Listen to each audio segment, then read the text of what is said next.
ఏపీలో Indira television, Jagan TV ప్రసారాలు నిలిపివేత కేసులో కౌంటర్ దాఖలు చేయాలని రాష్ట్ర ప్రభుత్వాన్ని సుప్రీంకోర్టు ఆదేశించింది. కొన్ని ప్రాంతాల్లో ఉద్దేశపూర్వకంగా తమ టీవీ ప్రసారాలు నిలిపేశారని ఏడాది జూలై 19 ఇందిరా టెలివిజన్ వేసిన రిట్ పిటిషన్ మంగళవారం justice PS Narasimha, justice Atul S చందోర్కర్తో కూడా ధర్మాసనం విచారణకు వచ్చింది అన్నటువంటి వార్తను హైలైట్ చేశారు. ఇక్కడే నీచాతి నీచి జర్నలిస్టులను వీళ్ళని ఎందుకు అనాలి, నీచాతి నీచి జర్నలిజం అనేది వీళ్ళని ఎందుకు అనాలి, నీచాతి నీచమైనటువంటి రాజకీయం చేసేటటువంటి దరిద్రపు మీడియా అని వీళ్ళని ఎందుకు అనాలంటే ఇదే సాక్ష్యం.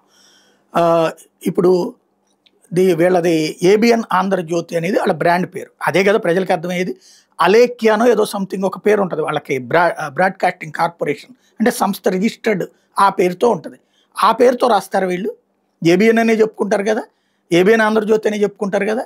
మరి అదే సాక్షి అని రాయడానికి సాక్షి అని రాయరట, ఇందిరా టెలివిజన్ అని దాని కంపెనీ బ్రాండ్ రాస్తారు. Okay good. తర్వాత జగన్ టీవీ అంట, ఇప్పుడు అది రాధాకృష్ణ టీవీ అనాలా, బాబు టీవీ అనాలా, ఏమనాలి దాన్ని? అంటే నీచాతి నీచ జర్నలిజంలో ఇంతగా దిగజారిపోయి సంస్కారం అనేది చంపేశారు జర్నలిజంలో, అలాగే జర్నలిజం విలువల్ని చంపేశారు. చివరికి ఆ విలువలు ఎంత నీచంగా దిగజారుస్తారు అనడానికి సాక్ష్యంగా మారిపోయిన ఈనాడు ఆంధ్రజ్యోతి. ఒకప్పుడు విలువలని ప్రజలకు అందించినటువంటి వాళ్ళు ఇప్పుడు ఆ విలువలకి వలువలు ఓడదీసింది కూడా వీళ్ళిద్దరే కావడమే దౌర్భాగ్యం. ఇది తాజాగా జరుగుతున్నటువంటి పరిణామాలు.